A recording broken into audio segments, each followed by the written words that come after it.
Willkommen bei Deutsch mit Ina, einem Podcast, der Geschichten erzählt, die das Herz berühren. Ich bin euer Host, und heute haben wir eine besonders emotionale Episode für euch. Manchmal verändert sich unser Leben durch eine einzige Begegnung, durch eine Liebe, die uns auf wundervolle Weise berührt, aber auch auf schmerzhafte Weise hinterlässt. Heute wird uns Lukas seine Geschichte erzählen. Es ist eine Geschichte von Liebe, Verlust und dem schmerzhaften, aber auch heilenden Prozess des Abschiednehmens. In dieser Episode geht es nicht nur um das Ende einer Beziehung, sondern auch um die Frage, was uns Liebe wirklich bedeutet und wie wir mit den Narben umgehen, die sie hinterlässt. Lukas, vielen Dank, dass du heute hier bist und deine Geschichte mit uns teilst. Danke. Es ist nicht einfach, über diese Zeit in meinem Leben zu sprechen, aber ich hoffe, dass meine Geschichte vielleicht jemanden da draußen erreicht, der durch etwas Ähnliches geht. Es war vor etwa 3 Jahren, als ich Anna traf. Ich erinnere mich noch genau, wie sie das erste Mal den Raum betrat. Ihre Augen hatten diese besondere Wärme, und ihre Lächeln strahlte auf eine Art, die sofort alles andere in den Hintergrund rückte. Wir hatten uns in einer Bar getroffen, einem dieser zufälligen Orte, wo man nicht wirklich etwas erwartet, aber dann etwas passiert, das alles verändert. Am Anfang war es einfach. Wir redeten über alles Mögliche, die kleinen Dinge, die einem im Leben wichtig erscheinen, wie Musik, Filme, die verrückten Erlebnisse aus der Kindheit. Und es fühlte sich so natürlich an, mit ihr zu sprechen. Ich hatte nie zuvor jemanden getroffen, mit dem ich so schnell eine so tiefe Verbindung spürte.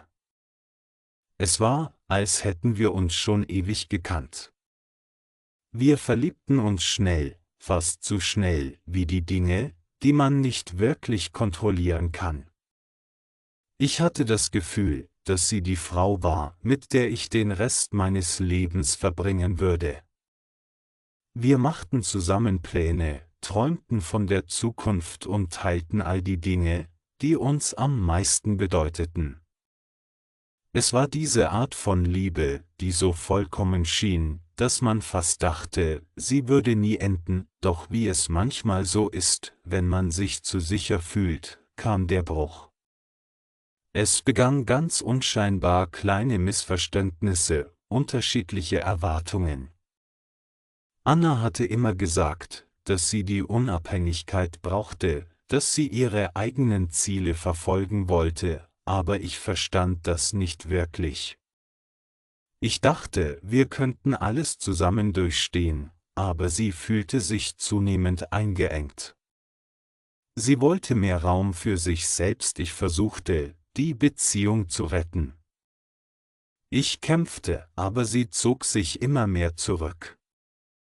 Irgendwann war sie nicht mehr die Frau, die ich gekannt hatte. Unsere Gespräche wurden kürzer, und der Funken, der uns einst verbunden hatte, schien zu erlöschen. Ich wusste, dass sie mir etwas nicht sagte, dass sie innerlich mit etwas kämpfte, was sie nicht mit mir teilen wollte. Eines Abends, nach einer besonders angespannten Unterhaltung, sagte sie einfach, ich kann das nicht mehr. Es tut mir leid, aber ich muss gehen. Ich erinnere mich noch, wie ich da saß, völlig hilflos. Ich hatte nie mit so etwas gerechnet. Ich dachte, wir wären unzertrennlich, dass unsere Liebe alles überstehen würde. Doch in diesem Moment wurde mir klar, dass wir beide nicht mehr die gleichen Menschen waren, die wir zu Beginn der Beziehung gewesen waren. Der Schmerz, den ich fühlte, war unbeschreiblich. Es war, als ob der Boden unter mir weggefallen wäre. Ich versuchte, sie zu erreichen, ihr zu zeigen, dass ich bereit war, alles zu ändern, um sie zurückzubekommen. Aber sie war entschlossen. Sie sagte, sie müsse sich selbst finden, dass sie nicht die richtige Person für mich sei. Und obwohl ich ihr das nicht glauben wollte, wusste ich tief im Inneren, dass sie recht hatte. Die Wochen nach der Trennung waren ein einziger Albtraum. Ich vermisste sie an jeder Ecke, in jedem Moment des Tages. Ich dachte, ich würde nie wieder die Fähigkeit haben, jemanden so zu lieben, wie ich sie geliebt hatte. Ich versank in einem Meer aus Erinnerungen. Der ständige Gedanke, dass sie nicht mehr da war, fühlte sich erdrückend an. Es dauerte Monate, bis ich wirklich anfing, zu heilen. Ich hatte das Gefühl, als würde ich immer wieder aufstehen, nur um noch tiefer zu fallen. Ich dachte, ich würde nie wieder lieben können, nicht in der gleichen Weise. Aber mit der Zeit lernte ich, dass Trauer und Schmerz nicht einfach verschwinden, nur weil wir es uns wünschen. Sie sind ein Teil von uns, den wir annehmen müssen, um weiterzukommen. Eines Tages, als ich durch die Stadt spazierte, stieß ich auf ein Café, in dem wir früher oft zusammen gewesen waren. Es war das erste Mal, dass ich diesen Ort wieder betrat, seitdem sie gegangen war. Zunächst war es schwer, aber als ich mich setzte und einen Kaffee trank, merkte ich, dass die Erinnerungen nicht mehr so schmerzhaft waren. Ich hatte mich verändert, ich hatte gelernt, loszulassen, ohne sie vollständig zu vergessen.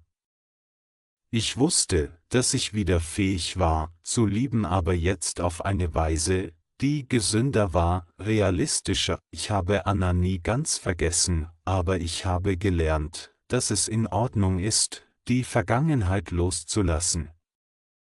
Manchmal ist die Liebe, die man verliert, nicht das Ende, sondern der Beginn einer Reise zu sich selbst.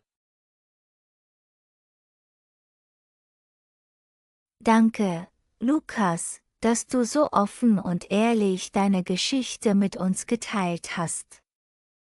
Es ist unglaublich berührend, wie du deinen Schmerz und die Heilung beschrieben hast, und ich bin sicher, dass viele unserer Zuhörer sich darin wiedererkennen können.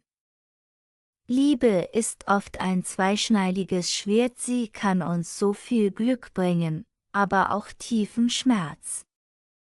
Doch wie du so schön gesagt hast, ist es wichtig, loszulassen und zu heilen, um wieder lieben zu können. Wenn euch diese Episode berührt hat, teilt sie gerne mit anderen und lasst uns wissen, wie ihr mit schwierigen Trennungen oder dem Verlust einer großen Liebe umgeht. Und vergesst nicht, uns zu abonnieren, damit ihr keine weiteren Geschichten verpasst.